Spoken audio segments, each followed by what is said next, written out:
Okay, Joe Franklin here on Bloomberg Radio, chatting with, this book cover alone is worth the whole price of the book. It's called There's More to Life Than the Corner Office, The Secret to Total Life Prosperity by Lamar Smith and helped by Tammy Kling. Lamar, we say welcome. You're from where? I'm from Fort Worth, Texas. And do you like New York so far? Oh, I like it a lot. My only daughter lives here. She's been here about a year in publishing. Whereabouts? 23rd Street. And what company is she with? She's with Macmillan Company. Can't go wrong with it. Your publisher is? My publisher is McGraw-Hill. Can't do better than that either. Well, that's good. right.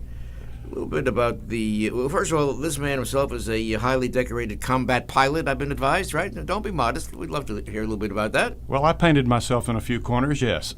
Wow. That's how you get those medals, is you have to fight your way out. That means you can medal with the best, right? That's well said. That's fantastic. So a little bit about the book and how much, I want to go into the book, of course, but so far as how much of this could be based on your personal life experiences, Lamar? Well, this book is really a parable. It's a relatively short read, about 3 hours probably. It's designed to read on an airplane, and it's a parable. A young man and an old man meet on an airplane and strike up a conversation and enter a mentoring relationship. The young man is about 28, and the old man's about 62. That's my age now. And I'm about 2/3 of each of those characters. I have borrowed some wisdom and some insights from observations from others, but largely this book is a conversation about who I am now and some of the things I've learned, mostly the hard way, and what I wish someone had told me when I was a brash 28-year-old and had all the answers. Well, in a sense, you're contending here, from what little I've gone through it so far, that many of us, or most of us, get caught in kind of a rat race, and we vow to get out of it or to change, but we very actually seldom do.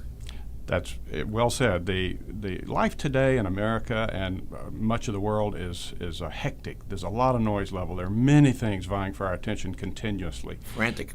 Yes, and the channels of communication.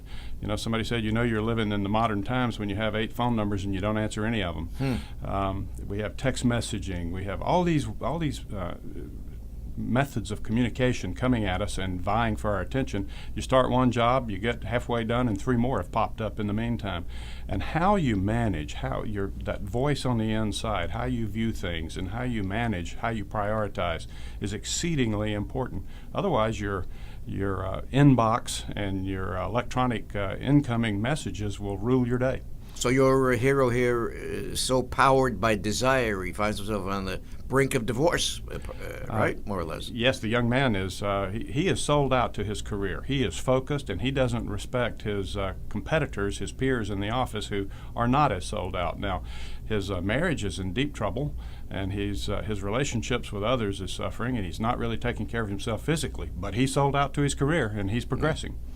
Is it more or less, is it tongue-in-cheek, the whole book, or is it pretty straight? What if you had to? It's pretty straight. Right? The young man, I do have some fun with it. Right. The young man does not realize when he sits on this airplane next to this older gentleman that the older gentleman is CEO of one of his town's biggest companies, a company, in fact, that the young investment banker's firm had been trying to do business with and had never been able to get to first base. And so he sat to him on a long ride across the country back from San Francisco back to Boston, 5 hours. And only upon arriving at Logan Field in Boston did he realize that this guy was a CEO. Which you have been to, which you probably still are, right? Well, sir, I spent 15 years in the corner office. That's right. That's fabulous. So would you call it would you call There's More to Life Than the Corner Office, let's say a how-to book in terms of priorities in corporate America versus private life in America? Yes, my attempt here is to share some insights, things that have worked for me, some ways of looking at things, prioritizing, in my desire to do what we all want to do, and that is to live a life of purpose, significance, joy, connection with others. And in the world that we live in today, if you don't go about it in a thoughtful way, it's just is not going to happen to the degree that it otherwise could. So this is it's not intended to be a cookbook or a homework lesson. No. It's not to be a heavy read. It's an easy to read story. The story itself draws you along. And I've had many people say, man, I couldn't put it down. Some of my friends said, I had no idea you could do this. So after 15 years in that corner office, Lamar, why are we so willing to sacrifice personal and family life for the prize of that corner office? Well, I would suggest that to simplify things, we divide life into human experience into 5 components: physical well-being, intellectual well-being and progress, emotional well-being, financial well-being, and spiritual well-being. It is typical in the world to see a businessman sell out to the notion of career success. He finally arrives in the corner office and his health is ruined, or he's divorced and his children don't like him. True. I've seen that. Yes, or an athlete who sells out to his ego, and he's able to perform very well on the gridiron, but he winds up in jail for being associated with some illegal activity. Well, relating to that, then, what are some of the insidious obstacles that sabotage even the savviest managers? Well, one of the examples that our older gentleman in the book shares with Patrick, the younger gentleman, is a concept called target fixation. Target fixation. And that comes from an aviation background. Actually, an attack pilot can be delivering on a target and can so focus on the ground target, trying to get the ordnance on the target, that he forgets to pull out after he pickles the bomb, and actually hits the ground just north of the target, just 12 o'clock high on the target. That actually does happen.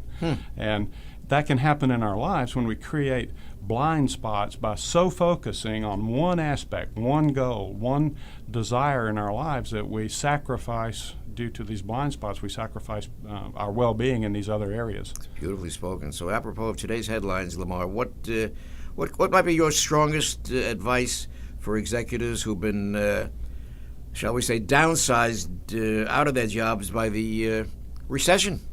Well, people who've been fired, basically, right. Yes. Well, I do have some advice because that is a tough transition, and it's horrible. I have a website, and I have a blog, and I have an article on my blog that you can connect through my website. Please. www.improvingyourbalance.com. And then you click the blog button, and there's an article on there. It has it's a short article, but it has 8 points. The first one is, when you've been fired, grieve your loss. When we have losses as humans, significant losses, there's a grief process we need to suffer go with through. it. That's right, and grieving is a process, and you can learn about that pretty easily by just Googling the word grief process. And it's helpful as your heart is hurting for your head to know that there is a beginning, a middle, and an end. And it's interesting that the human spirit can observe itself going through a process like that. So that's the first thing. The second thing is live in the moment. It can be so tempting when you've been fired